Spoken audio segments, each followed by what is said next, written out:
Vous serez d'accord avec moi que Jésus-Christ aurait pu être sacrifié de la même façon qu'on sacrifiait les animaux dans l'Ancien Testament, non? Il n'est jamais demandé dans l'Ancien Testament de faire souffrir les offrandes qu'on emmène à Dieu. Ils étaient simplement offerts en sacrifice, point final. Vous n'êtes pas obligé de les faire souffrir avant de les offrir à Dieu. Donc, ma question est celle-ci. Qu'est-ce qui a emmené Dieu à faire souffrir son Fils à un tel niveau?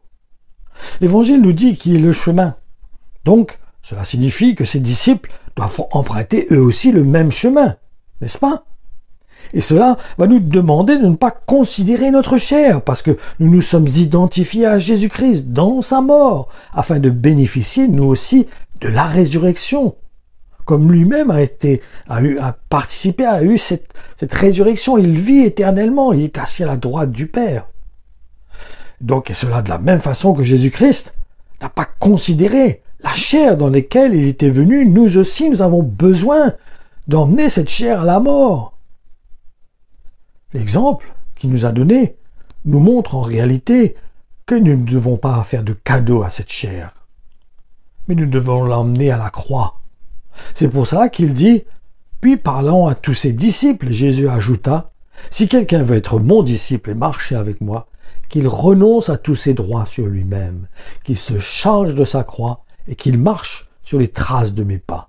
En effet, celui qui est préoccupé de sauver sa vie ici-bas perdra sa vie véritable. Mais celui qui acceptera de perdre sa vie ici-bas par amour pour moi trouvera la vraie vie. » Ces paroles sont dans Matthieu 16, les versets 24 et 25. Donc l'exemple que nous devons suivre, c'est celui de Jésus-Christ. Il ne faut pas que nous nous sentions, nous, exempts de cette mort. Parce qu'il est bien clair qu'il a dit que celui qui veut être mon disciple, qu'il se charge de sa croix. Qu'il se charge de sa croix. Et qu'il meure à lui-même. Donc il y a une démarche, la même démarche qui a animé Jésus-Christ doit nous animer, nous, en tant que disciples de Jésus-Christ. Et celui qui aimera sa vie la perdra. Donc qu'est-ce qu'il montre par là? Qu'est-ce qu'il nous dit? Que nous pouvons perdre notre salut, que le salut n'est pas seulement de placer notre confiance seulement par la bouche, mais cela nous demande, nous aussi, de porter notre croix. Cela nous demande de mourir, nous aussi, à nous-mêmes, comme Christ a fait mourir cette chair dans laquelle il est venu. Nous ne devons pas faire de cadeaux avec la chair. Dieu ne nous demande pas de faire des compromis avec notre chair. Dieu ne nous demande pas d'essayer de la garder, de la préserver. Vous savez, c'est comme nos enfants. Des fois, on n'a pas envie de les corriger. Mais on les corrige parce que c'est pour leur bien.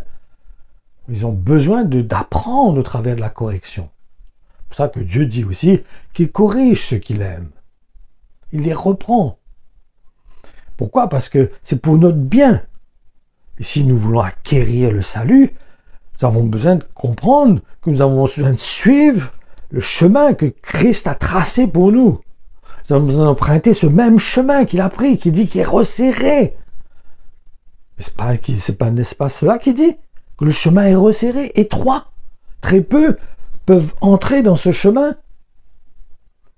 Qu'est-ce que cela veut dire? Qu'est-ce que cela signifie? C'est que Dieu attend de nous que nous suivions ses traces, que nous soyons vraiment identifiés à lui. Identifier veut dire suivre quelqu'un, ça veut dire être dans la peau de quelqu'un. S'identifier, ce n'est pas un langage. Ce n'est pas seulement de dire que j'aime Jésus. Mais s'identifier, c'est imiter la personne. C'est suivre son exemple. Ils ont besoin, nous aussi, d'accepter de faire mourir cette chair. Et c'est une souffrance. Parce qu'on n'a pas envie de faire mourir notre chair. On est habitué avec elle. C'est notre façon de vivre. Ça fait partie de nous. Donc comprenons le cœur de Dieu. Comprenons l'Évangile. Comprenons ce que Dieu attend de nous en tant que disciples de Jésus-Christ.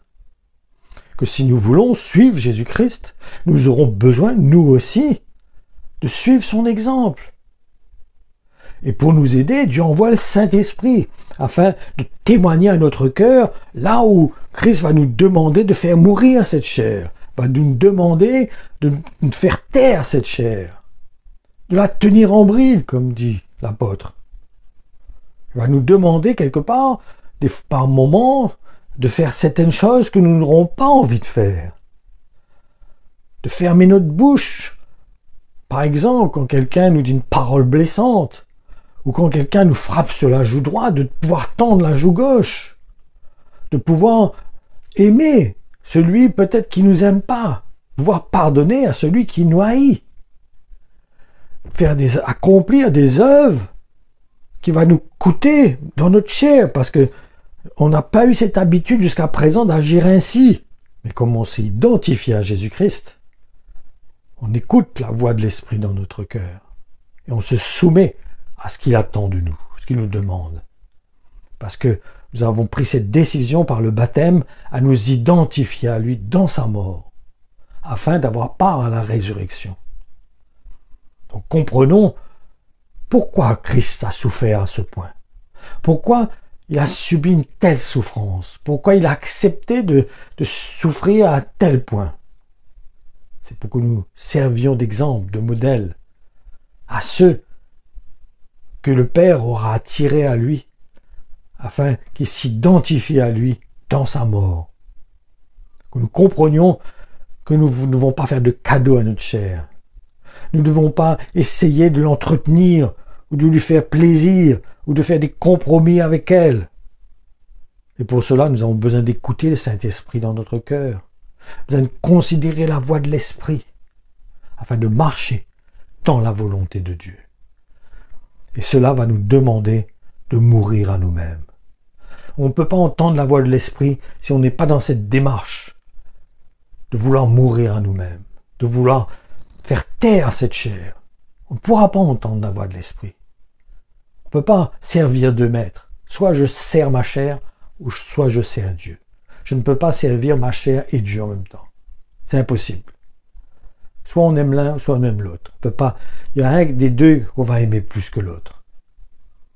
Donc, il y a un choix à faire. Et si ce choix a été déjà manifesté par le baptême, en acceptant de nous identifier à lui, nous aurons besoin maintenant de suivre son exemple et d'accepter cette souffrance qui consiste à ne pas écouter ma chair, qui consiste à faire mourir ma chair, en écoutant la voix de l'Esprit en moi, qui va me montrer, qui va témoigner à mon cœur, à chaque fois, chaque jour, chaque instant, ce que Dieu attend de moi, ce qu'il attend de ma part, comment je dois réagir dans les circonstances, dans les situations auxquelles je fais face. Quel chemin je dois prendre, quelle décision je dois prendre, comment je dois me comporter dans les situations qui titillent ma chair, qui emmènent ma chair à réagir. C'est pour ça que l'apôtre disait qu'il tenait sa chair en bride. Ce n'est pas par sa propre force, c'est par l'aide du Saint-Esprit. C'est par la puissance du Saint-Esprit. Parce que comme dit l'apôtre Paul, ce n'est pas par une sagesse que je vous ai parlé, mais c'est par une démonstration de l'Esprit. C'est l'Esprit qui œuvre. Nous-mêmes, nous ne sommes rien, nos langages, nos mots, notre connaissance, qui soit le plus beau langage du monde. Mais si ce n'est pas la puissance du Saint-Esprit, je resterai esclave de ma chair. C'est l'Esprit de Dieu qui nous rend libres. C'est ni par la force, ni par la puissance, mais c'est par mon esprit, dit le Seigneur.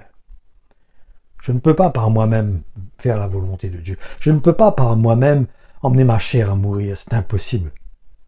C'est pour cela que Christ a envoyé le Saint-Esprit dans mon cœur, afin que par le Saint-Esprit, par la puissance du Saint-Esprit, je puisse accomplir la volonté de Dieu, afin que toute la gloire revienne à Dieu, parce que je